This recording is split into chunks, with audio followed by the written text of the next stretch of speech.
আমাদের কপাল খারাপ। আপনারা রাগ করতেছেন নাকি? মসজিদে যদি ছোট বাচ্চা যায়, কিছু মুরব্বী আছে সেই দূর দূর দূর। আশ্চর্য কথা, একটা বাচ্চা ঢুকেছে, আপনি দূর দূর করতেছেন। ওরা কি কোনো বিশেষ কোনো প্রাণীর বাচ্চা?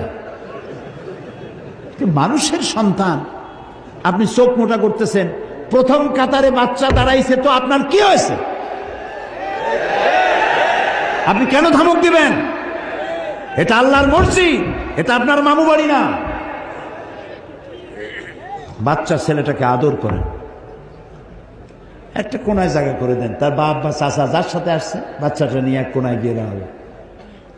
মাঝখানে দাঁড়ালে দেখতে অসুন্দর। ইসলাম তো আবার সৌন্দর্য প্রিয় বেশি। আল্লাহ নিজে সুন্দর, সুন্দরকে তিনি ভালোবাসেন। দেখেন না, লাইন সোজা হতে হবে। নামাজ পড়বো যেমনি খুশি সামনে দাঁড়াই নিতে হয় না। কাতার সোজা করা কি সুন্নত? নফল, ওয়াজিব।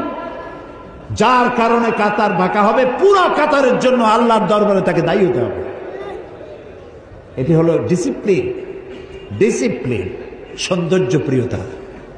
নামাজ পড়বেন অক্ত মতো। আপনার প্লেন ছাড়বে বলে আপনি নামাজ, জোহরের নামাজ 12টার সময় পড়ে যাবেন, ট্রেন ছাড়বে আসরের নামাজ 3টার সময় পড়বেন, তা হবে না। যে জাতির 5 ওয়াক্ত নামাজ টাইমলি পড়তে হয়, সেই জাতির পাঞ্চুয়ালিটি কোনো জ্ঞান নাই। মন্ত্রী সাহেব বক্তৃতা করবেন বেলা 3টায়, 5টায়ও খোঁজ নেই। 5 মিনিটের জন্য ওয়াজ করতে দেওয়া হয়েছে, আহমদু নুসল্লি আলা, তারপরে সাল্লাল্লাহ পড়তে পড়তে 1.5 ঘন্টা শেষ। এই হলো আমাদের সময়ের জ্ঞান। 9টার ট্রেন কয়টায় আসবে?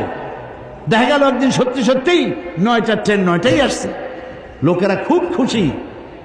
স্টেশন মাস্টার বলছে এত খুশি হওয়ার কারণ নাই, গতকালকেরটা আজকে আসছে।